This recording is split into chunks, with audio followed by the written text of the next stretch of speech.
All right. Monday, March 2nd, regular meeting of the Windsor Heights City Council. Roll call. Periods. Joseph Jones. Here. Fletcher Berry. Here. Lauren Campbell. Here. Teresa Harms. Here. You join me, Pledge of Allegiance. Pledge allegiance To the flag of the United States of America, and to the republic for which it stands, one nation, under God, indivisible, with liberty and justice for all. Thank you. Approval of the agenda. So moved. Second. Roll call. Susan Spears. Yes. Joseph Jones. Yes. Fletcher Berry. Yes. Lauren Campbell. Yes. Teresa Harms. Yes. 3A, public hearing on the fiscal year 2027 to 2037 Capital Improvement Plan. Okay. So moved. Second. Roll call.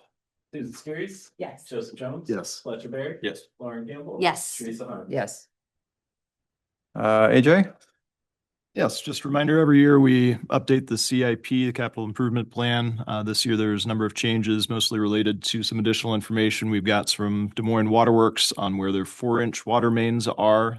From their perspective, one of the highest priorities for getting those replaced with 6 and 8-inch water mains. We also looked at the PCI scores, which recently came out for 2023 from the MPO, and took that into consideration when looking at some adjustments. Overall, we've got a pretty busy CIP over the next several years. We've got listed out there the current projects, which include finishing up 73rd Street North, 68th Street reconstruction, and then starting 74th Street, which is on the agenda to award tonight. We're also underway on the Water Trails access point. If you've been down to Colby Park, they'll be wrapping up, finishing the block. I think maybe they got that done last week, and then we'll be back in a couple of months to continue progress on that. And then the early planning stages of the mural at 66th and University. Public Works put together a nice visualization of that CIP. It's found in the packet as well. You can look out over the next 5 years to see where those projects are from a map perspective. Since we last spoke, the only change to the draft CIP would be the removal of the potential rail crossing replacement. It was a potential state grant on 73rd Street with the Norfolk Southern pursuing abandonment of that line.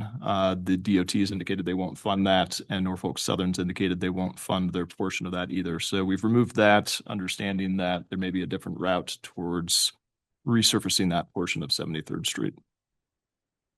Happy to answer any questions. Any questions?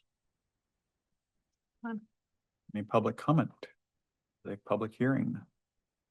It's great to see progress. I'm excited that we are just continuing to slowly but surely make progress, and that we're looking at this holistically across all segments. That didn't happen when I first started at this table. Okay. Motion to close. So moved. Second. Roll call. Susan Spears. Yes. Joseph Jones. Yes. Fletcher Berry. Yes. Lauren Campbell. Yes. Teresa Harms. Yes. 3B, approve resolution number 2026-12, a resolution adopting the FY27-37 CIP. So moved. Second. Any further discussion? Hearing none, roll call. Yes. Joseph Fletcher Berry. Yes. Lauren Campbell. Yes. Teresa Harms. Yes. Item 4, public forum. This is the time set aside for comments from the public on topics of city business other than those listed on the agenda. No action may be taken. Please come to the podium, state your name and address for the record, and keep your comments to no more than 5 minutes. Public comment? Bless you. Bless you. That doesn't need to go in the minute. All right, consent agenda. We're going to pull G for further discussion. Consent agenda minus G. Motion, Move approval. Second. roll call.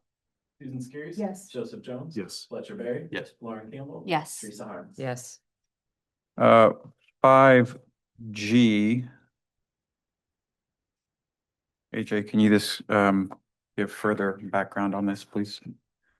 Yeah, a little more context on this agenda item is Corteva, which currently has a regional headquarters in the city of Johnston, employs several thousand folks there. It was a result of a early 2000s merger between Pioneer, which was founded in Johnston, and DuPont, was then further merged with Dow, maybe about a decade ago. So they aggregated into what's now called Corteva. They have a seed protection business and then a seed business. Their intent, I think, from the start was to eventually spin off into two separate companies with higher market share, a seed business and a seed protection business. So the state of Iowa, Johnston, and the Metro Greater Des Moines Partnership are looking at trying to attract that headquarters for the seed business, which is in large part employed in the city of Johnston, but there's also elements in Delaware and Indianapolis. There was previously some competition between the state of Iowa, Indiana, and Delaware to attract the headquarters of Corteva. It started off in Delaware, then moved to Indianapolis several years back. So we're kind of seeing that renewed competition for the seed business now. And the suggestion was put forward at one of the economic development practitioners meetings of all of the metro cities passing a resolution supporting those efforts by the state and the rest of the region to attract that headquarters. And so that's what we have on our agenda tonight. I believe Ankeny has already approved it or has it on their agenda, and several other cities do as well. Thank you for giving further context. I think it was a little confusing to us. And I think, I was going to ask to have it pulled just for transparency so that the residents could see what we were doing, because when you just look at this, I think I should say, I don't want to speak for everyone, but I couldn't figure out what was going on here and why it came on our agenda. Fair enough. I got a call Wednesday afternoon asking me to put it on the agenda for Monday, and so it quickly went on. But I would just second that. So I was like, why is this important? I mean, I do understand in perspective from the regional. So I did a little, I obviously am familiar with the Pioneer name, but I didn't really know Corteva, whatever is their name. Sorry if I butchered it. But they appear to be a good corporate citizen. So that's important. And I don't want to pass something for the sake of just passing something, but I want to make sure they're a good corporate citizen as well, and they have high marks, so makes sense. Okay. Any further discussion? Is there a motion to approve? So moved. Second. Roll call. Susan Skiris. Yes. Joseph Jones. Yes. Fletcher Berry. Yes. Lauren Campbell. Yes. Teresa Harms. Yes. 6A, consideration of resolution 2026-15, a resolution waiving CC fees for Building Lives Through Readings fundraiser event on April 28th, 2026. Move to approve. AJ? yes, I believe we have a speaker on this. If you'd like to offer any comments, have you come up to the dais and give your name and address, if you would, please. I think you have all the information, or at least someone does. I live in Windsor Heights. We have an organization called Building Lives Through Reading, and we supply books for every child in 3 schools in the Des Moines Public Schools system. We've done this for the last 3 years. Our budget is something is $20,000 to $30,000 a year. And we need to do fundraisers for that. And since I live in Windsor Heights and was the founder of this organization, I am asking you to waive the fee for the community center. Are you Miss Peterson? I'm Are sorry. you Miss Peterson? Yes, Okay, I am. all right. 1905 79th Street? Okay. Yes. I'm sorry, I didn't introduce myself, but that's. And if you have any other questions, I'm happy to answer them. Like I say, we've been around for about 3 years now. We, not that you need to know this, but we have volunteers who put each child's name in every single book. And that's 11,000 books a year. So we do have a cadre of volunteers as well. None of our money goes to anything but books, and we have nobody on salary or anything like that. So, like I say, we'd like to not have to pay uh, to raise our funds.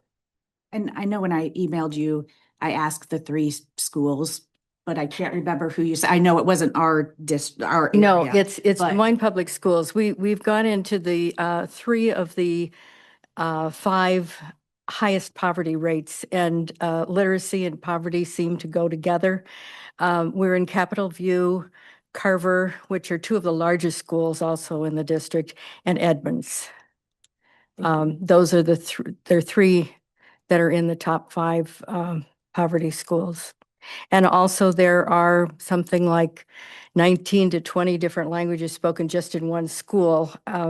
As you may already know, the Des Moines Public Schools have the highest rate of immigrants of any district in the country, right here in Des Moines. So language is a problem also. We hear from a lot of our parents, and this was not something we expected, but a lot of the parents are learning English from these books also. So the ELL teachers are very happy about that too. It's helping that too, which was a sideline, not something we expected, but something we're certainly appreciative about too. If people want to attend the fundraiser, how can they get more information? You can let me know your email address. We will be sending out invitations probably tomorrow, as soon as this is through. Depending how the next couple of minutes go. So yes, I can. In fact, I will send an invitation. I know where to find all of your email addresses, so I will send invitations to all of you. And we're, at least one member of the council has already contributed regularly, who happens to live across the street from me, so. So, yes, thank you for asking that. I will be sure to get invitations to all of you. You say you're in 3 of the 5. Will this fundraiser help you get to the other 2?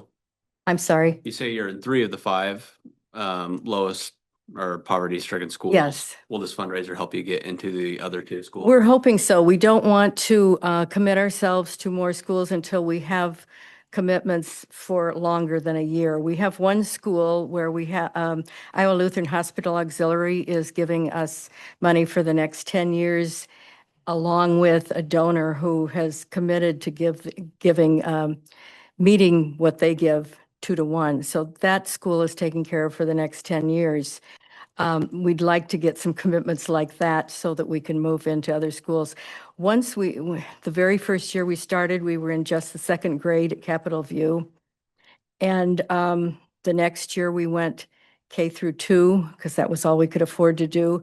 The 3rd graders were just up in arms because they had not gotten books that year. So we decided we will never do that again. We will either give books to the entire school or not go into the school. So we're trying to be careful about that. But yes, that's our goal. Our goal would be to be in every school, because even at the 2 top schools, Coles and the downtown school, their literacy rate, or not literacy rate, but their children who are reading on grade level is, there's about 25% that are not reading on grade level, even on the better schools. So yes, we'd love to be in all the schools, but that's just not possible yet. Any other questions? Carolyn, remind me how long have you lived in Iowa? 10 years. Okay. Well, no, that's not true. I came back to Iowa and I've been here 10 years. I lived 20 years in Sioux City also. So yes. And if you want to go back further, my family came from Sweden to Iowa. Recent, though, transplant to Windsor Heights and started this program relatively. It's a newer program, so kudos to you. Congratulations. Thank you. Thank you. Okay. Any other questions?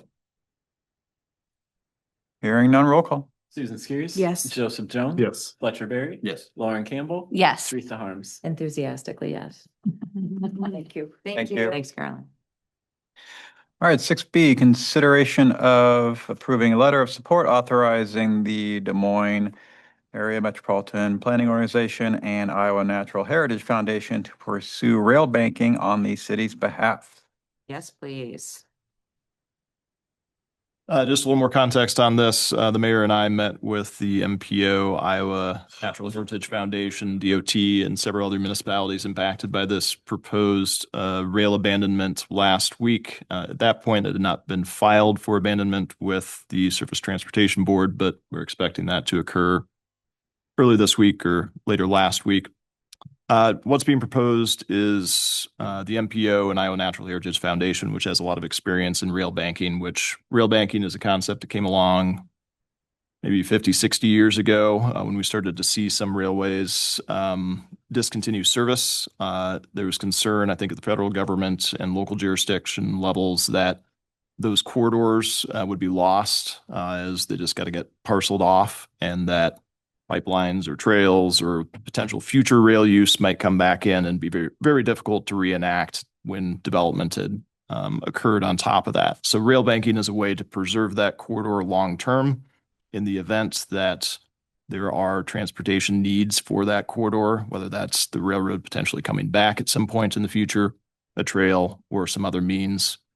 So essentially the railroad would agree to provide a discount or give that line to somebody, whether that's the MPO, municipalities, Iowa Natural Heritage Foundation, and they would use that as an interim use, potentially a long-term interim use as a trail or some other sort of transportation purpose, with the idea that if any development did occur on that, it could be subject to removal at the future for returning back to rail service. So sort of a win-win for the railroads, still maintaining the ability to potentially provide service in the future, but also for others that would like to use that property for a trail or something like that.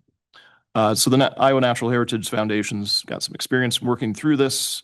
Them and the MPO are proposed to kind of act on behalf of Grimes, Clive, Windsor Heights, Des Moines, and other cities impacted by this proposed abandonment.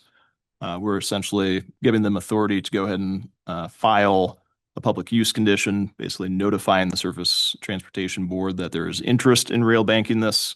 And then there'll be a period of conversation and negotiation over how that would be pursued and what it would look like ultimately at the end of the day. And from a preservation and use standpoint, this action doesn't commit us to any dollars at this point. The initial staff time would be given by the MPO and the Iowa Natural Heritage Foundation.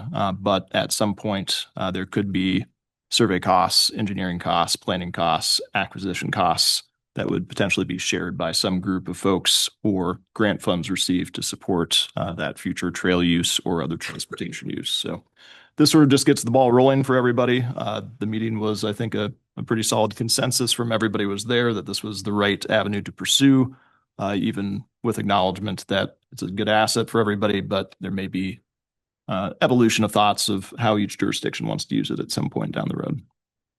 Happy to answer any other questions. Otherwise, recommendations to go ahead and provide that authorization and let them begin the process of seeking the rail banking. Move to approve. Second.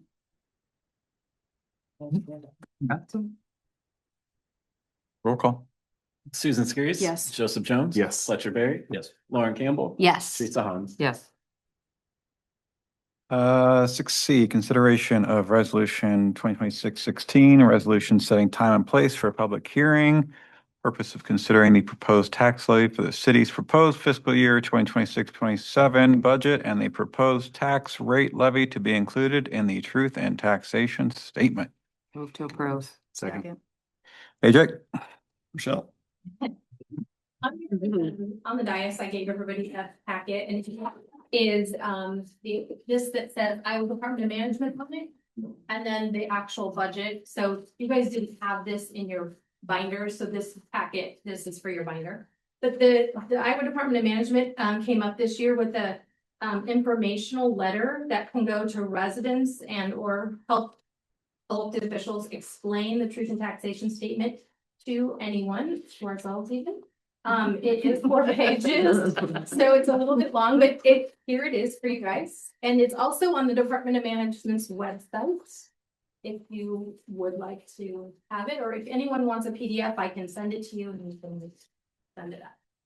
But there's that. A little bit about the budget, this not final budget, but this draft budget, the changes that were made, we did go ahead and change the council meetings and conference line from 20,500 to 16. The comprehensive plan, I changed that so that it's paid out of FY27, 37,500 and FY28, 37,500. And then the 37,500 of local option tax that was earmarked for the comp plan for FY27 will now be allocated to future street projects, and that's shown in this budget. And then we changed the percentage of the merit bonus from 2% to 0 and adjusted all salary and benefit lines to reflect that change. So the final or what is going to go on the truth and taxation statement for the tax levy rate, 14.3035, which is what we talked about last time. Does anybody have any questions about that? And we will have a public hearing, obviously, about the truth and taxation statement next time, and then we'll have a public hearing on the budget as well coming up.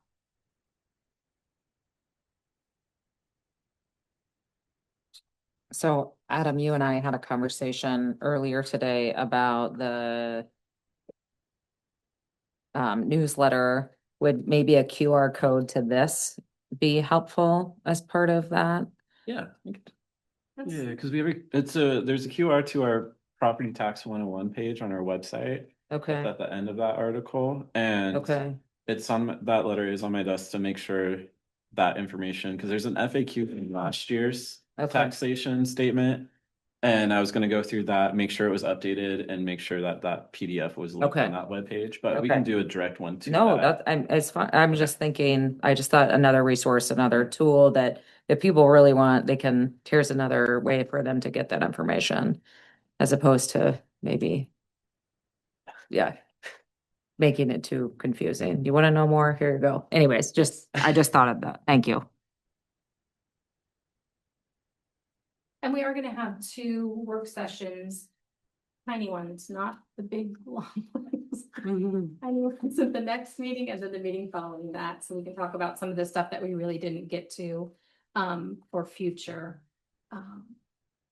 budget issues that we really need to get through so we can make some decisions on. Okay, so just a question. So when you say little bitty ones, so does that mean Casey's Pizza or no Casey's Pizza? Because that's how you distinguish. Marker. That's the marker. So. To be determined. Oh, goodness. Right. Okay. So regular size one. Pizza all the time. Because I don't eat pizza, so it's okay. I don't eat cheese. So doesn't work for me, but you can have pizza at all the meetings. Okay. Whatever. Somebody figure out how to pay for it. I'll be good with it. We could have a fundraiser at the community center. Add that to the list. Susan needs another event. Special event. Council's Pizza. Sorry, I digress. And also, if you have time, if you go through this and you have questions, just call me or text me or, whatever. I'm available. Further discussion? Is there a motion? Roll call. Susan Skiris. Yes. Joseph Jones. Yes. Fletcher Berry. Yes. Lauren Campbell. Yes. Teresa Harms. Yes. 6D, consideration of letter to Senator Hardman and Representative Converse, re-H House File 2541.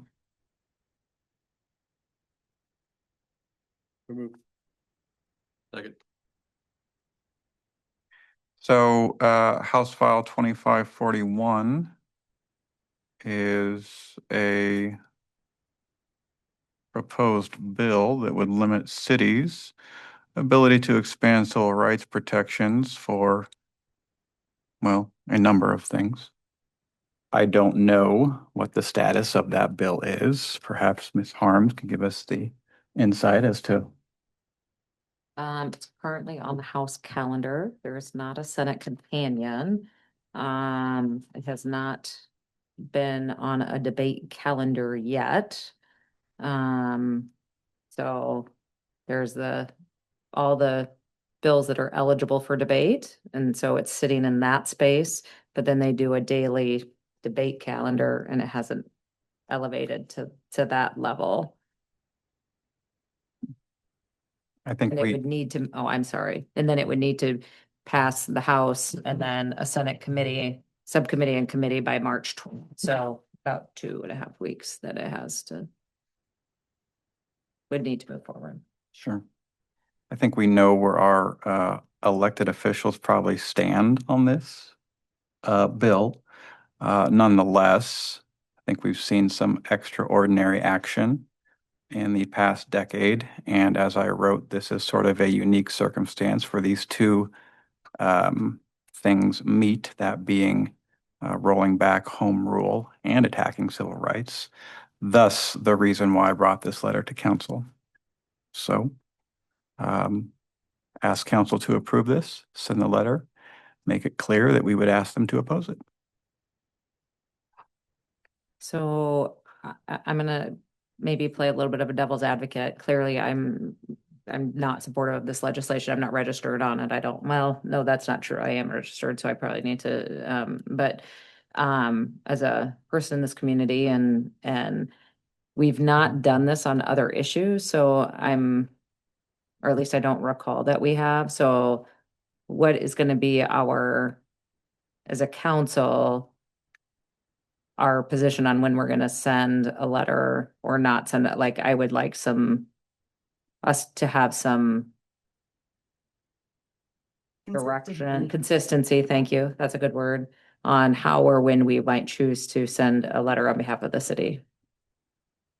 And I agree with that. I'm just thinking of some of the things that even came up in this last week or two. One of them would be House Study Bill 689, which was the Polk County emergency management that would have taken away the rights of, voting members to do whoever. We didn't write anything about that. Not that I'm against. I did personally. I personally did as well. But I'm not against this at all. And I just want us to be consistent. And if we're going to do it one time, then we need to figure out where our consistencies are and not just pick and choose, because that kind of makes us look, I don't want to say unprofessional, but I just want to make sure that well, as council, we know what the expectations are. And, I think also it would be great for council members to write on their own, if nothing else, I just don't want to start on that slippery slope where, again, not that I'm against this, I think this is ridiculous, but I also want to remain consistent. You don't want to feel overtly political. Well, I guess as a council, I don't think that my job is to be political. I think my job is to represent the resident. That's fair. Well, we've been dragged into political for past 10 years, but it's a very fair question. And I guess the answer would be if certain people or counselors or myself feel strongly enough, we have to exercise our judgment, I guess would be my answer. I can't give you a bright line rule. I can't draw a line in the sand about what, there's going to be this circumstance, there's going to be this circumstance. Like I said, this is a issue where you've got an attack on home rule, and you've got a potential attack on civil rights. I think these two things are meeting, and that's why I feel it's important enough this time to take action on it. Do I think that now we need to step into the waters of sending a letter every single time that they're doing something? No. But if council feels strongly enough where hopefully they will be supportive, which I feel that they are in this circumstance, then it is something that I think that we should do. So the answer is exercising our best judgment, I guess. I guess for me, that makes me a little nervous. And not to say that we don't have good judgment, but I also like to have things there so that we can back up what we're saying. We can say, this is what we've consistently done. This is what our residents can expect from us. And again, I think this is ridiculous. But Sure, you can go out to the bathroom and you can see the sign on the bathroom, and that can tell you where we stand on things. I think that's probably a good indication of where we stand on things for civil rights in this community. again, I am not saying that I am against this. I just want the consistency for us as we're writing notes. I just want to be consistent on it. And I think that that's what we should be doing, is being consistent. If we want to send this, great, but then we have to consistently look at other things that would jeopardize the House rule, that would jeopardize voting rights, that would jeopardize, some of these things. And they've come up here in the last month or so. So that's my stand on it. Again, I'm not debating whether or not this is ridiculous and that whole matter. I just want the consistency, and I want to be able to say, this is what we have been doing, this is what we will continue to do, and this is the expectations that you can have of us as council. I think that's fair. In terms of consistency, there's kind of two elements of it. There's the civil rights portion of it. There's the home rule side of it. They meet on this one, but if we want to go forward, if we're determining whether we want to write a letter or not, it probably needs to boil down to, are we going to write it because there's some sort of civil right element or some sort of home rule element? I think if we're sending a letter every time there's a home rule, that could be every council meeting, that could be every week. So in terms of that, we don't want to be sending one for every single time there's an instance at the State House that could disrupt our home rule, because we'd be writing a lot. But in terms of this one, it affects two things that I agree a lot with what the mayor has to say on where I stand on it. So I totally get the wanting some guidelines, because I think we all know that our city has a track record of councils taking an action, but not tracking, not having that consistency year over year.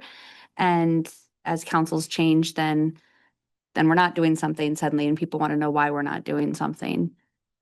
Right or wrong, one reason why I'm considering that we should do this is our neighbors to the west, Urbandale, who are our partner in a lot of things, have also sent a letter that they posted online. And I think to regionalization, and we talk about our strength as working with our neighboring communities. And I think that united front, and I think that there's something to be said about that. But I think it is also introducing risk of this next thing that comes up that seems horrible. And then the week after that, the next thing that comes up that seems horrible, but because Urbandale is, and have any of the other, I was just gonna ask if anybody knows if anybody else had done it.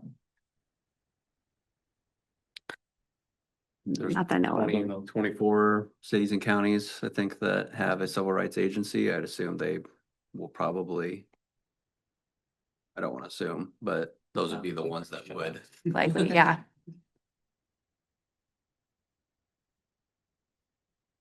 Have any other metro cities other than Urbandale? Lauren knows they've done it. I haven't seen anything. Doesn't mean anything because I haven't been tied in here recently, but I'll believe Lauren if she says it. Let's just say that.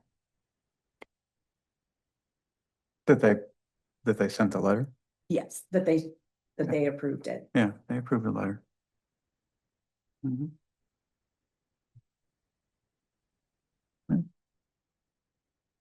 So that's the only one that we know of then, for right now. Yeah, it's just a letter. I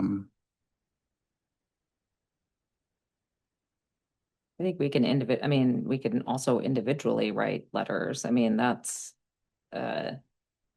exercise of your own, you know, your own will to do that, but, so I just get nervous about if we're gonna move forward to something like this, I'd prefer we have some policy or guidelines to.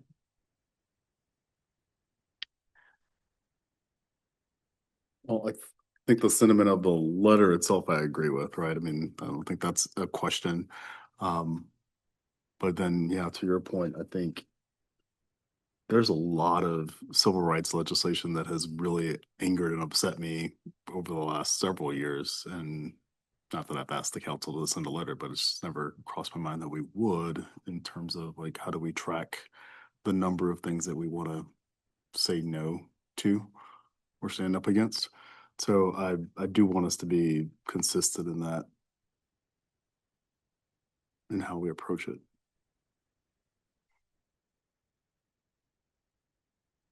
Okay, But talking to our two elected officials, or us sending letters to our two elected officials, would be out of the question. But just, when do we do this?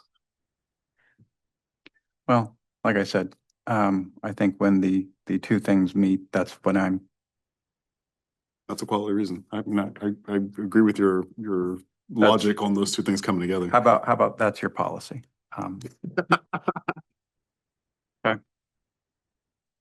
If that's not sufficient, then tell me you don't want to send it.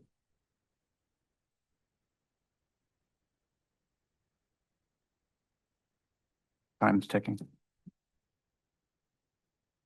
You have a motion on the table, so. Urbandale's was, they had a special meeting of the council on February 23rd. They unanimously voted to take a stand to oppose House File 2541. And then they, a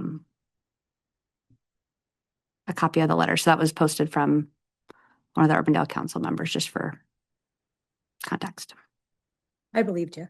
I know, but I got fact check myself. Okay. Who made the motion? I did. Just Who seconded it? Fletcher. Butcher. Keeping it? Keeping it. Roll call. Susan Skiris, No, Joseph Jones. Yes. Fletcher Berry. Yes. Lauren Campbell. Yes. Teresa Harms. Abstain. Okay, thank you. Reports. I have none. Ms. Harms. Congratulations to Fletcher. Yay. Your marriage. I had no idea. Anyways, that was super exciting when I saw it on social media of all places. Congratulations, seriously.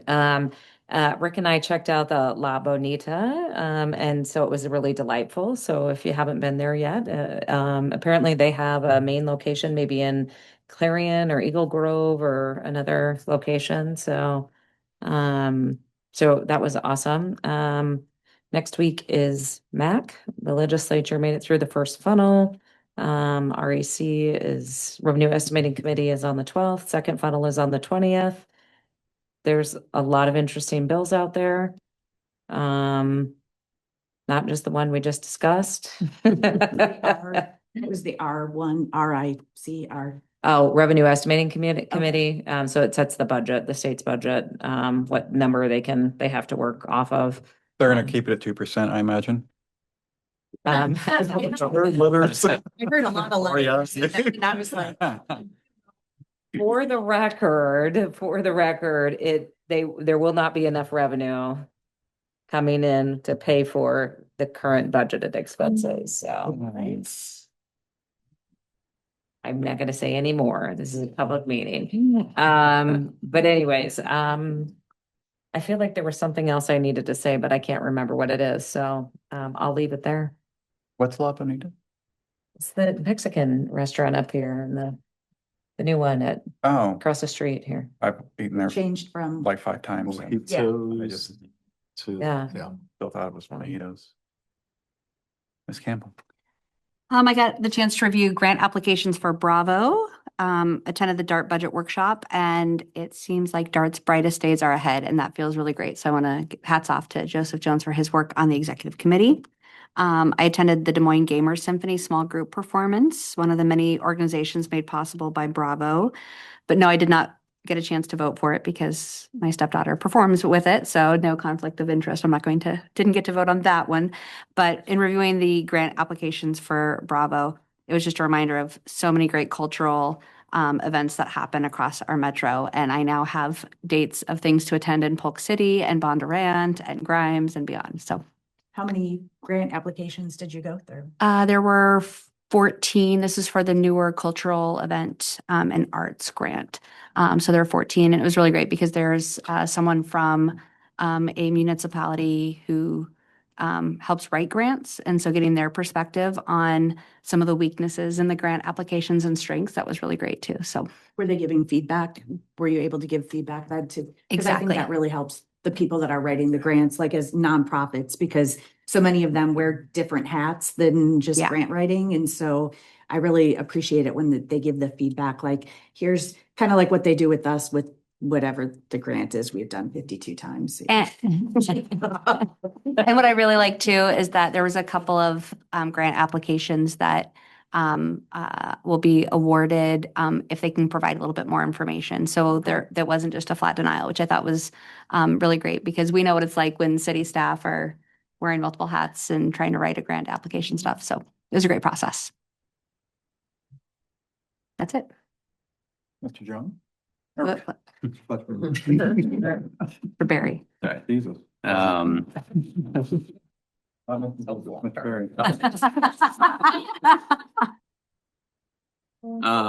Attended United Way's Lunch and Learn at Polk County Emergency Management to learn more about Ride Unite and the 211 services. Attended my monthly food pantry board meeting. The DMARC CEO came in, talked a little bit more about the DMARC system and the different networks of food pantries and how that all comes together. And again, if there's any residents in Windsor Heights that need services through the food pantry, through DMARC, I'd be happy to connect them to that. And then attended the Chamber's Talk with Official Forum for Windsor Heights. This is a monthly opportunity to hear from and ask questions of your local elected officials at the State House, at the county level, and our city's mayor. That's all. Mr. Jones. We had good representation at the budget workshop for DART with me and Lauren and AJ all attending, talking through the future of DART. We talked through a lot of grants and grant possibilities. We talked through the new bus facility, talked about those other services like DMPS and the state fair. And so really, I think a very robust and good conversation. And like Lauren said, it does feel like we're on the upswing where we know the players the others that are on the team with us right now and who wants to continue to play and where we're going to look to move forward. So that all is pretty positive. So our regular DART meeting is tomorrow. Anything new on the jail front? On covering that space? Yes. Not quite yet, but there are some thoughts about how we might fill some of those gaps where we no longer will have service. My hope is that something of those DART conversations and maybe even some of that Ride United would fit in that spot. Maybe Polk County sheriffs too, Right. kicking in some money on that. But We're all in this together. Yeah, figure it out. Right, we're gonna build more, so. prisons, not jails though. Yes, oh, sorry. Yeah. Difference. Oh, my. Scary. So unfortunately, Friday ago, whatever, when we got the snow, our women in government meeting was canceled. So looking to reschedule. Attended with Fletcher, the Polk County Emergency Management Lunch and Learn about United Way. talked about 211 and the Ride United program. Really very impactful services, and I hope we're utilizing them here in Windsor Heights whenever we are able to. Then Wednesday, I attended the legislative event at the Civic Center with Mayor Jones, receiving a backstage tour of The Outsiders, which was incredibly interesting. It highlighted everything that goes into a production of that scale, along with the economic impact shows like that bring to downtown and pretty much the entire metro area. Toured the Grimes Water Treatment Facility organized by Central Iowa Waterworks. Learned a great deal during that visit, and I think you could eat off the floor. It was that clean in there. I was very impressed. Thursday, I met with Cassie from Metro Waste Authority, working on creating a post about our battery drop-off program here. Since launching the program in April, the city has recycled more than 700 pounds of batteries, which is impressive, which is an impressive number and a great example of our residents stepping up. So keep that up. Later that day, I attended an event at the Iowa International Center. I learned they have access to interpreters for more than 153 languages. I'll be honest, I didn't know there were that many languages out there. They provide these services free of charge to emergency management places such as police and fire to ensure safety and health when language assistance is needed. So here's a few upcoming dates to remember. March 12th, Wake Up Windsor Heights at Heart Space Massage. It's at 7:30 now, not 8. So there goes 30 minutes of sleep. That's the major thing. March 24th at 4 p.m. Heart Space Massage ribbon cutting, the rescheduling of that from that same snow day. And then April 2nd, Fletcher just sent out 4 p.m. dinner dispatch ribbon cutting. So they're doing their new business. So I have Metro Waste Exec Finance on Wednesday, and tomorrow I'll be speaking at a Lions Club event in West Des Moines to discuss some sponsorship opportunities. That's it. I forgot to mention that Fletcher and I are gonna go talk to the Cub Scouts on Thursday and hopefully not get hurt. Is that the email? Yeah. No. That'll be fun. Yeah. Yeah, that'll be good. The two of you together, Yeah. it should be safety in number. I don't know, there's like 12 of them. Yeah. We'll let you know where we are. They're Chief. really- Watch out, because they're really good with knots. AJ, anything from staff?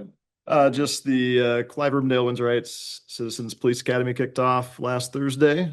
So we've got 2 Windsor Heights participants in that. Thanks to Lieutenant Norris and Chief for coordinating that on our behalf. And I did pop in 1151 65th Street today, which is the city's duplex that we purchased for redevelopment. Hunter Cook was in there. He's put in a lot of hours getting that ready for being habitable for his organization. So we're expecting a ribbon cutting or an opportunity for council to walk through that sometime in the next month or so as well. So that's all, man. Okay.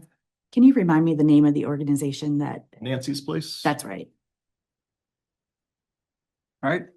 8, closed session for Iowa Code 2151J to discuss the purchase of particular real estate only where premature disclosure could be reasonably expected to increase the price the governmental body would have to pay for that property. To go into closed session. Second. Recording part. No, you're good to see. Statewide. Roll call. Susan Spears. Yes. Joseph Jones. Yes. Fletcher Berry. Yes. Lauren Campbell. Yes. Teresa Harms. Yes.